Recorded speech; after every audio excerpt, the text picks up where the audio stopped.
Si pudiera, este punto de vista que les voy a compartir, me encantaría que estuviera como al principio, como el prólogo, digamos, de todos mis puntos de vista. Porque muchas personas me comentan que los puntos de vista, cuando hablo de cosas entre comillas negativas, es decir, básicamente desafíos para nuestra fe, ¿no? Hay gente que quisiera que yo hablara solamente de cosas positivas y me lo han dicho, ¿no? Alejandro, mira, cuando tú hablas de cosas positivas me das ánimo, me edificas. Cuando hablas de cosas negativas y hablas bastante de cosas malas, pues de cosas que están, me deprimes. Y a eso yo normalmente respondo, miren, me encantaría hablar de cosas solo positivas, pero no es mi misión.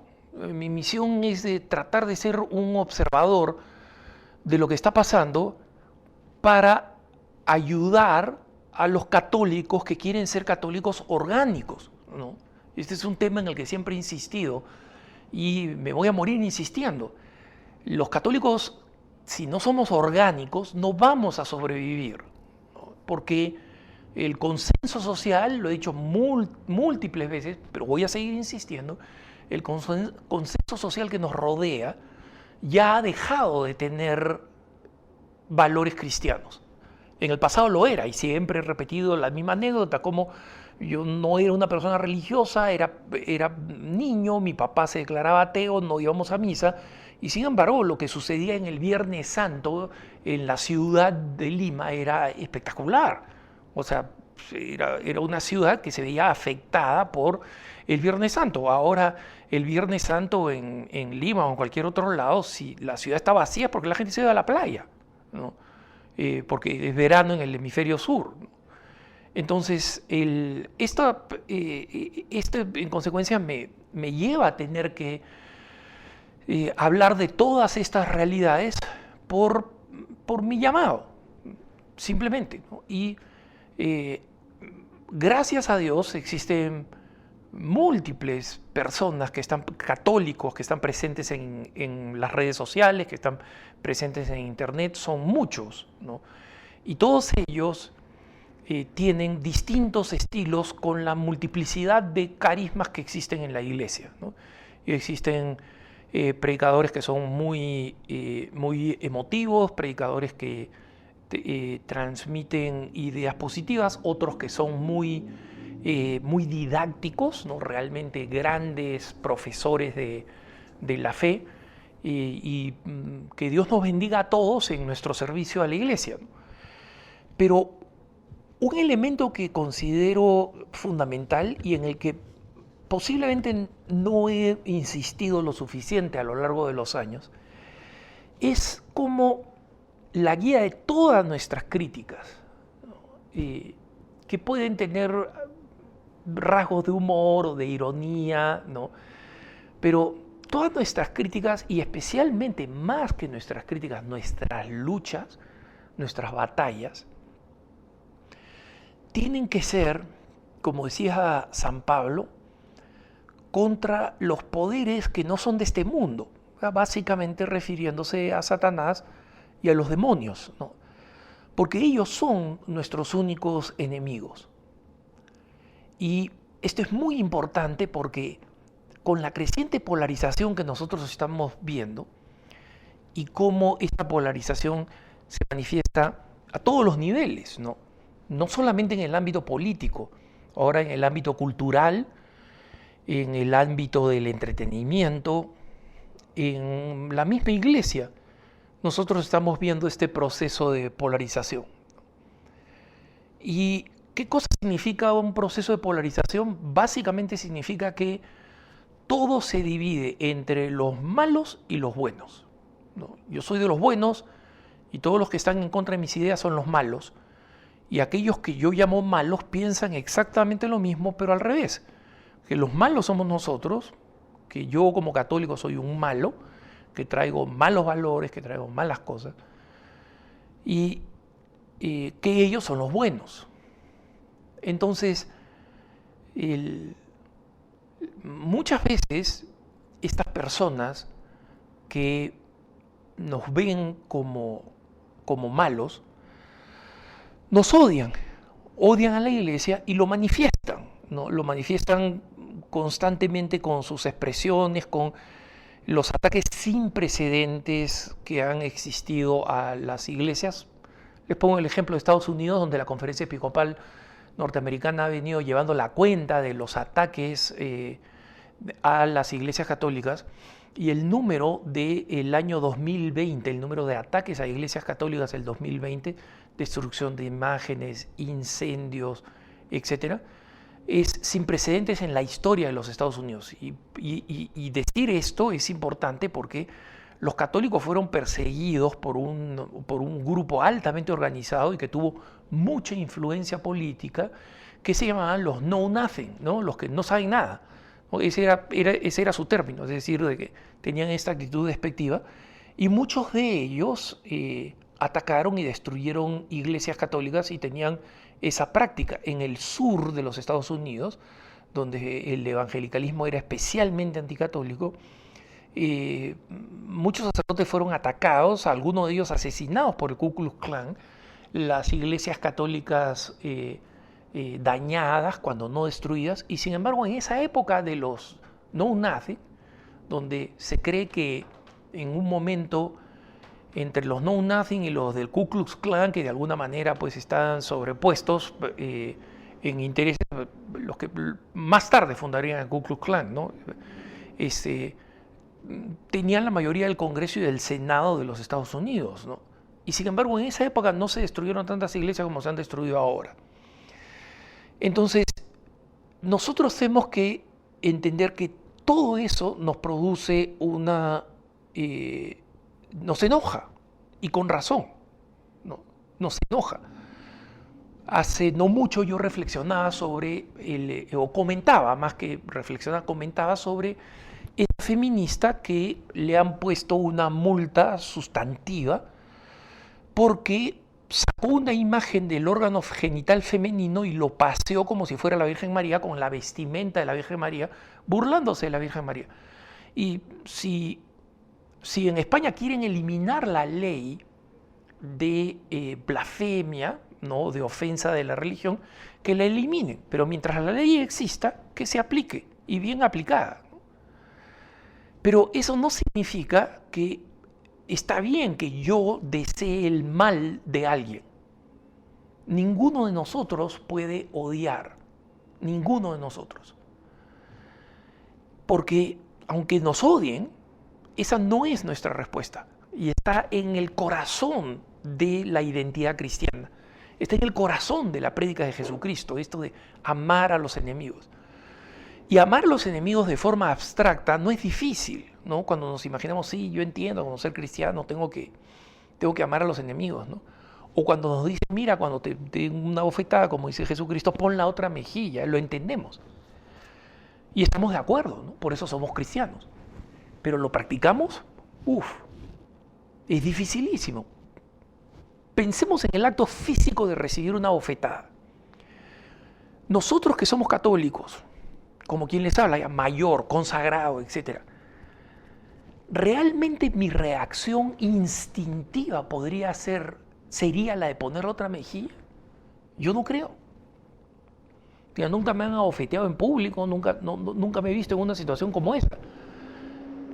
Pero ruego a Dios que por lo menos sea capaz de contenerme, porque mi reacción instintiva, si mi reacción instintiva no es la de perdonar, probablemente como católico me arrepiente, me confiese y haga lo que pueda para reparar el haber reaccionado mal a una bofetada.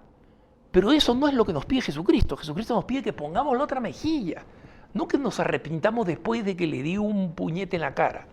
No. Entonces, así de insertado en nuestro corazón tiene que estar el amor de Dios para que reaccionemos así. Y como decía el arzobispo Charles Chaput, que lo he estado citando recientemente, porque es un gran amigo y recientemente ha publicado un nuevo libro, ¿no?, ya retirado como arzobispo. Y sigue enseñando, sigue siendo un punto de referencia testimonial muy importante. Pero él decía cuando le tocó predicar en un congreso internacional pro vida en Irlanda, y le tocó dar una serie de conferencias y en la primera conferencia que dio le dijo, mira, ¿en qué nos tenemos que diferenciar nosotros los que somos pro vida? En que para nosotros los que están a favor del aborto, por más que están a favor de algo espantoso, de algo que es demoníaco, porque es básicamente el sacrificio de niños no nacidos a los argumentos del mundo, en última instancia a los argumentos del demonio. Por más que sea así de horroroso, siguen siendo hermanos, siguen siendo personas creadas por Dios para la felicidad eterna, creadas con absoluta dignidad y a quienes nosotros tenemos que amar, ¿no? Y en consecuencia es mejor que los llamemos adversarios, ¿no? Porque aunque el Evangelio utiliza el término enemigos, ¿no? Es mejor que nosotros no entendamos que nuestra energía tiene que estar dirigidos hacia ellos para destruirlos. No, está para que fundamentalmente se conviertan. Entonces sí, está bien, defendemos a los niños no nacidos. Defendemos a la familia tradicional de actores que no solamente son malos, sino que muchas veces son provocadores y son desagradables, ¿no? Cuando nosotros vemos a los travestis vistiéndose de monjas eróticas, ¿no? Es feo, es estéticamente horrible. Cualquiera que ve una marcha del orgullo homosexual ve depravaciones. Y es tan depravado y tan chocante que la gente trata de alejarse de estos eventos. La gente normal se aleja de estos eventos. Claro, cuando se cubren en televisión, la televisión escoge las cosas más moderadas, más emblemáticas, ¿no? Que pueden pasar mejor, porque saben lo que están haciendo, están participando de la propaganda, ¿no? Pero la tentación es odiar a esas personas. Y ese es algo que nosotros no debemos consentir ni un segundo. ¿No? Debemos amarlas como las amó Jesucristo. Debemos amarlas como nos pidió Jesucristo. Porque si nosotros hemos renunciado a ser las ovejas que hemos sido enviados en medio de lobos, como nos dijo Jesucristo, miren que los envió como ovejas en medio de lobos, ¿no? Y nosotros nos convertimos en lobos para pelear contra los lobos, ya perdimos. En el momento en que hemos adquirido sus mismos métodos, sus mismos sentimientos, ya perdimos. Ya todos nuestros argumentos inmediatamente han perdido su valor. Todos nuestros argumentos. Entonces, esta es la razón por la cual nosotros tenemos que volver siempre a lo fundamental. ¿Y qué es lo fundamental? Es que Jesucristo pide que nosotros actuemos como Él, que seamos otros Cristos, que estemos dispuestos a ir al Calvario antes de agredir, como hizo Jesucristo. Jesucristo tenía el poder, y no solamente tenía el poder, se lo dijo, como ustedes recordarán, a Pilato, ¿no? Si mi reino fuera de este mundo, yo pediría a mi padre que envíe mis soldados. Entonces, imagínense, Pilato no tenía idea de con quién estaba lidiando. Estaba lidiando con Dios, con Dios. Y en consecuencia, los soldados que podían haber venido son los mismos arcángeles a pulverizar todo. Y sin embargo, Jesús terminó en la cruz. Entonces, por eso es importante que nuestros enemigos nunca sean enemigos. Que el demonio sea nuestro enemigo. Ese es a quien Dios desafía y ya ha castigado por toda la eternidad. Y recuerdo una vez que estaba con un sacerdote, un hombre muy bueno caminando en, en una ciudad y vimos a un ancianito, a una persona muy anciana, que estaba vendiendo cositas de cocina, ¿no? Coladores, trinches, implementos de cocina, y como ya estaba muy viejito, tenía estas cosas colgadas en el cuerpo. O sea, ya no podía cargar una caja para mostrarla. Les tenía colgada en el cuerpo, delante de un trajecito ya muy maltratado, ¿no? Entonces, ver a este ancianito con estos productos colgados, ¿no? Como si fuera un árbol de Navidad, era doloroso, ¿no? Y recuerdo que este sacerdote, que era un hombre profundamente bueno, dijo, demonio maldito, ¿no? Y a mí me sorprendió que esa fuera su reacción, ¿no? Porque yo sentí una repulsa a la humillación, la dignidad de esta persona, pero me quedé en que, o sea, vivimos una sociedad extremadamente injusta, etc. Pero este curita, este sacerdote, fue capaz de remontarse inmediatamente en quién era el autor de esta humillación de la dignidad de los seres humanos. Con la colaboración de otros seres humanos que contribuimos a la injusticia en el mundo. Pero saber que cuando alguien quiere encontrar a un culpable inmediatamente y dispararle, ¿no? Para hacerlo como el chivo expiatorio de las cosas que están pasando, ahí hemos dejado de ser cristianos, ahí hemos perdido la perspectiva de lo que significa la gran batalla espiritual que en el fondo es cualquiera de nuestras batallas para defender la vida, la familia, la cultura, la justicia.